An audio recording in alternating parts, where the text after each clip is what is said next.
नमस्कार, मैं हूं आपके साथ दीपक भदौरिया। आप देख रहे हैं उत्तर प्रदेश एक्सप्रेस। लखनऊ से खबर है, जहां पर सीएम योगी आदित्यनाथ का दौरा।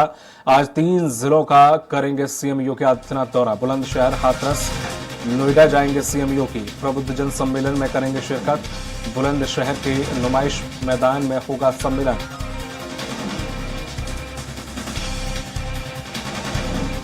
इस वक्त की बड़ी खबर, आज 3 जिलों का दौरा करेंगे सीएम योगी आदित्यनाथ। बुलंदशहर, हाथरस, नोएडा जाएंगे सीएम योगी। प्रबुद्धजन सम्मेलन में करेंगे शिरकत।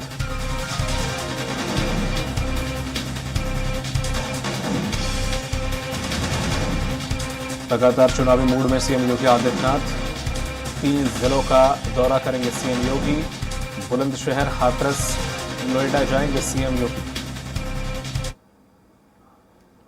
अधिक जानकारी के साथ जुड़ गए हैं उत्तर प्रदेश संपादक राघवेंद्र त्रिपाठी जी। त्रिपाठी जी, जिस तरह से देखा जाए सीएम योगी आदित्यनाथ 3 जिलों का दौरा करने वाले हैं, क्या कुछ इस दौरे में रहेगा? प्रबुद्ध जन सम्मेलन में भी शामिल होंगे?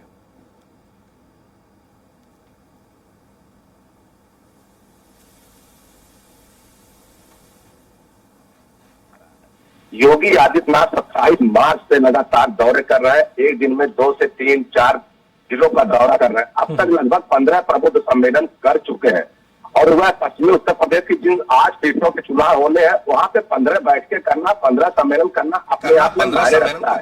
इसके इतर जो पश्चिमी उत्तर प्रदेश की पार्टी है RND जयंत चौधरी, जिसके नेता है, वह लगातार जनता से संपर्क में जुटे हुए हैं। लेकिन विपक्ष की तरफ से अभी एक तरह से खामोशी अख्तियार किया गया है। जबकि आज पहले चरण में 8 लोकसभा सीटों पे चुनाव होने हैं, 19 अप्रैल को मतदान होना है। इस सबको देखते हुए भी अभी विपक्ष तरफ से कोई खास तैयारी दिख नहीं रही है।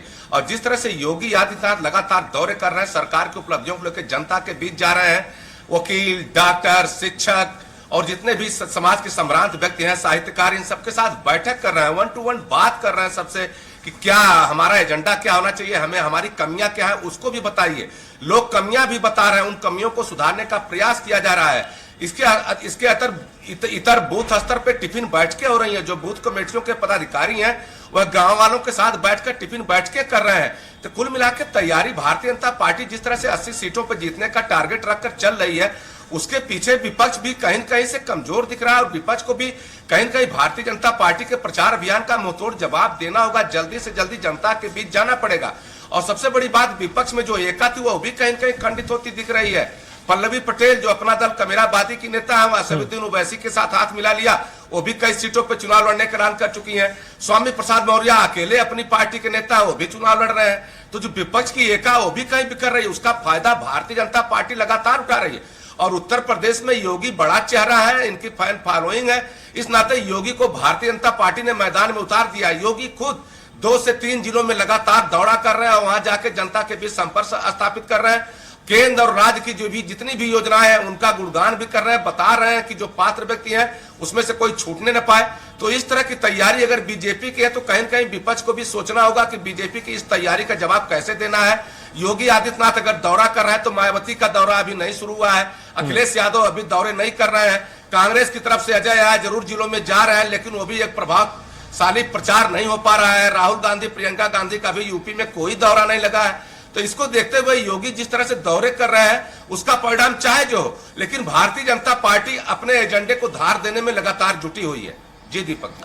बिल्कुल त्रिपाठी जी, जिस तरह से आखिर वजह क्या है कि विपक्षी पार्टी में सिर्फ सपा नहीं, चाहे वो कांग्रेस ले लो, चाहे वो बसपा ले लो, चाहे वो अन्य छोटे छोटे दल ले लो, वो भी उस प्रकार से प्रचार कर ही नहीं रहे जो एक लोकसभा चुनाव में पार्टी को प्रचार करना चाहिए। जो कि बीजेपी पहले से सत्ता में है और अच्छी खासी सीटें गेन करने वाली, सबको पता है। उसके बावजूद वो जमीनी स्तर पर, चाहे वो प्रधानमंत्री मोदी हो, चाहे योगी आदित्यनाथ हो, जमीनी स्तर पर काम कर रहे हैं। देखिए दीपक जी, कहीं न कहीं विपक्ष अभी तय नहीं कर पा रहा है कि किन मुद्दों को लेकर जनता के बीच जाना है। हालांकि इंडी गठबंधन की कल दिल्ली में रैली हुई, उसमें ईडी, सीबीआई और संविधान बचाओ तमाम तरह के नारे दिए गए। लेकिन 10 साल की केंद्र सरकार हो चुकी है दीपक जी, और सरकार की नाकामियों को लेकर जनता के बीच जाने के बजाय एक तरह से मोदी को कहीं कहीं लोग ढाल बन रहे हैं। क्योंकि मोदी लगातार कह रहे हैं कि हम भ्रष्टाचार के खिलाफ कोई भी एकजुटता दिखाए, हम पीछे नहीं हटने वाले हैं। तो अगर भ्रष्टाचार के खिलाफ मोदी इस तरह का रुख अपना रहे हैं, तो अगर भ्रष्टाचार के खिलाफ आप लड़ाई लड़ रहे हो, चाहे विपक्ष हो चाहे सत्ता पक्ष हो, तो उन मुद्दों को लेकर जनता के बीच आना पड़ेगा। महंगाई है, बेरोजगारी है, पेट्रोल डीजल है, गैस सिलेंडर दाम है, या प्रेस मीटिंग में और ब्रीफिंग में ट्विटर पे तो बात होती है, लेकिन जब जनता के बीच जाना होता तो इन मुद्दों को हवा नहीं दे पा रहे हैं लोग। और अभी तक कोई बड़ी रैली भी नहीं कर पाए। कल इंडी गठबंधन दिल्ली में रैली जरूर हुई है, उसके बाद से फिर आज सन्नाटा पसरा हुआ है। अभी इन लोगों को प्रत्याशियों को तय करने में लाले पड़ रहे हैं। कांग्रेस को रायबरेली अमेठी में भी प्रत्याशी नहीं मिला है, और प्रधानमंत्री के मुकाबले खुद अजय राय जो कांग्रेस के प्रदेश अध्यक्ष है वह बनारस से ताल ठोक रहे हैं, लेकिन अभी बनारस में एक भी रैली नहीं कर पाए हैं। तो जो भारतीय जनता पार्टी को रोकने का दम ये लोग भर रहे हैं, तो दम में कहीं दम दिखाई भी नहीं पड़ रहा है। अगर भारतीय जनता पार्टी को रोकना पड़ेगा तो उनकी नाकामियों को लेकर जनता के बीच जाना होगा, जनता को बताना होगा। अभी भारत की जनता इतनी तेज नहीं है कि ट्विटर पे आपने जो बात कर दिया वह हर व्यक्ति तक पहुंच जाए। इसी तरह रैलियों का, नुक्कड़ सभाओं का और डोर टू डोर कैंपेन का एक मतलब होता है, लोग करते हैं, और वह भारतीय जनता पार्टी कर रही है। वह सरकार की नाकामियों को अभी तक गिना रही है, वह सपा के भ्रष्टाचार को, सपा के गुंडाराज को अभी भी गिना रही है। और 10 साल की सरकार हो गई है, यूपी में 7 साल से ऊपर की सरकार हो गई है। क्या विपक्ष के पास कोई ऐसा मुद्दा नहीं बन पा रहा है कि योगी सरकार और मोदी सरकार को घेर पाए? कहीं न कहीं विपक्ष दिशाहीन जरूर दिख रहा है, लेकिन अभी वक्त है, देखना होगा कि विपक्ष किन मुद्दों को लेकर जनता के बीच जा रहा है, किस तरह की तैयारियां हो रही हैं। मायावती अभी गुजरात, महाराष्ट्र में नागपुर से अपनी रैली की शुरुआत करने की तैयारी कर रही हैं। उत्तर प्रदेश में उनके भतीजे आकाश आनंद मोर्चा संभालेंगे, लेकिन कब मैदान में आएंगे कोई तय नहीं है। समाजवादी पार्टी के अकेले नेता अखिलेश यादव है, वह अभी तय नहीं कर पा रहे कि कहां से प्रचार अभियान की शुरुआत किया जाए। हालांकि जब पिछला गठबंधन था 2019 में समाजवादी पार्टी और बसपा का, तो प्रचार तेज था। एक बार लगा था कि भारतीय जनता पार्टी को यह गठबंधन रोक देगा, लेकिन कहीं न कहीं भारतीय जनता पार्टी का जो तंत्र है उसे रोक पाना बड़ा कठिन है, क्योंकि बूथ स्तर से लेकर प्रदेश स्तर तक इसके कार्यकर्ता जमे हुए हैं। अब एक बूथ पर 5 कार्यकर्ताओं की टोली बनाकर भारतीय जनता पार्टी ने अभी से बैठा दिया है। वह प्राइमरी स्कूलों के जब छुट्टी हो जाती तो वहां बैठते हैं, गांव के लोगों को बुलाते हैं, जनता से फीडबैक लेते हैं, मुफ्त खाद्यान्न योजना, उज्ज्वला गैस योजना, मुफ्त बिजली योजना, जितनी भी योजना है उस पर चर्चा करते हैं। तो जनता के जेहन में एक बात होती है कि हाँ सरकार का नुमाइंदा कोई आया हमसे बात कर रहा है, लेकिन विपक्ष की तरफ से इस तरह की कोई तैयारी नहीं दिख रही कि जनता के बीच जाए, सरकार की नाकामियों को गिनाए। जी दीपक जी। बिल्कुल राघवन सर, जिस तरह से देखें, एक समय था कि यूपी में बसपा भी और सपा भी बीजेपी को बड़ा आंखें दिखाती थी और बड़ा रौद्र रूप लेकर सामने आती थी, लेकिन हम जब से सीएम योगी आदित्यनाथ को ले लें या कुछ सालों से जब से मुलायम सिंह गुजरे हैं, तब से हम अगर हम उठा के देखें सपा की क्रिएटिविटी या फिर बसपा की, तो ये खुलकर न तो अखिलेश यादव कभी नरेंद्र मोदी को बोलते हैं कुछ, ना योगी आदित्यनाथ को बोलते हैं, बहुत सधे शब्दों में रखते हैं बात और चले जाते हैं। वो आक्रामकता जो सपा में आनी चाहिए, बिल्कुल बीजेपी के पैरेलल पार्टी है, उससे सामने आमने सामने टक्कर देने वाली बड़ी पार्टी है उत्तर प्रदेश की, लेकिन फिर भी हम कहीं ना कहीं देखते हैं कि सपा का जो प्रबंधन है, जो आला कमान है, वो हल्के से साइड लेके चीजों को करने की कोशिश करता है। ये कोई दबाव है या आखिर वजह क्या है?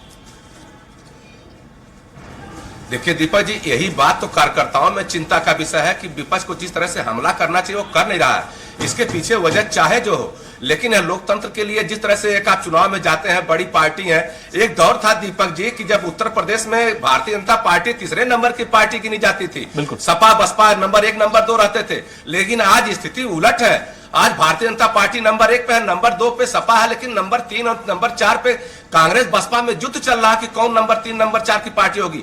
हालांकि बसपा का विधानसभा में 1 एमएलए और कांग्रेस के विधानसभा में 2 एमएलए हैं। इसके बाद भी अगर आप भारतीय जनता पार्टी को नहीं रोक पा रहे हैं, नहीं घेर पा रहे हैं, तो कहीं न कहीं इनके अंदर कमियां हैं। हो सकता है ईडी सीबीआई का डर हो, मायावती खिलाफ ऑलरेडी एक जांच चल रही है, अखिलेश यादव आय से अधिक संपत्ति मामले में और खनन घोटाले के मामले में उनको ईडी की नोटिस हो चुकी है। जिस तरह से केजरीवाल और हेमंत सोरेन का हश्र हुआ है, हो सकता है वह डर कहीं हो अंदर।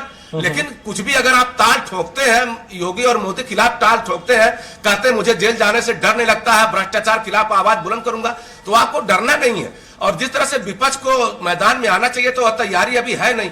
और खासतौर से मैं समाजवादी पार्टी के लिए कहूंगा, समाजवादी पार्टी अखिलेश यादव युवा नेता है, इनका विजन बड़ा क्लियर था। 2012 से 2017 तक युवाओं के चहेते नेता थे, और जो विकास के मॉडल अखिलेश यादव गिनाते हैं, वाकई में पूरी प्रदेश की जनता मानती है कि अखिलेश यादव ने metro, expressway, cancer hospital, Ekana stadium, इन सबकी सौगात उत्तर प्रदेश में दिया है। उसके बाद अगर आप भारतीय जनता पार्टी सरकार को घेरने के लिए मैदान में नहीं उतरते हैं, तो इसके पीछे वजह चाहे जो, लेकिन चिंता का विषय जरूर है। जी बिल्कुल, तमाम जानकारी साझा करने के सर आपका बहुत बहुत शुक्रिया। तो ये थे हमारे साथ उत्तर प्रदेश संपादक राघवेंद्र त्रिपाठी, जिन्होंने ये कहा कि विपक्ष जिस तरह से आक्रामकता, ये जिस तरह से मैदान में लोकसभा चुनाव का बिगुल बज चुका है, जिस तरह से मैदान में होना चाहिए, जिस तरह से चुनाव प्रचार करना चाहिए, लेकिन अभी तक मैदान में ही कोई भी विपक्षी पार्टी उतरी नहीं है। लेकिन सत्ता पक्ष में बैठी बीजेपी जरूर जमीनी स्तर पर काम कर रही है, जनता तक पहुंच रही है और योजनाएं पहुंचा रही है।